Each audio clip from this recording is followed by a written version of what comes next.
کاش که یکی بود همون روز اول که می‌خواستیم کار کنیم بهمون یاد میداد که این وضعیت برای تست ولتاژهای پایین در حد میلی ولت، این وضعیت برای تست ولتاژهای AC هست، این حالت برای تست ولتاژ DC یا مستقیمه، این حالت برای تست اوم و مقاومت هستش، این حالت هم برای تست دیوده و هم برای تست بوق که با این سلکتور جابجا میشه، این حالت برای تست خازن، ظرفیت خازن، این حالت برای تست فرکانس که هم فرکانس ارائه میده و هم دیوتی سایکل ارائه میده که معنی دیوتی سایکل رو تو کپشن توضیح دادم.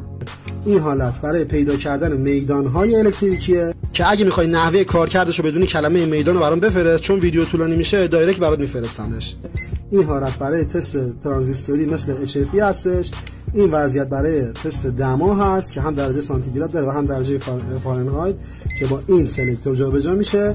این وضعیت برای تست جریان در حد میکروآمپره، بعدی برای جریان در حد میلی آمپر، بعدی برای جریان های در حد آمپره. این پستو ذخیره کن که حتما به کارت میاد. اگر میخوای الکترونیک رو یاد بگیری پیجمو فالو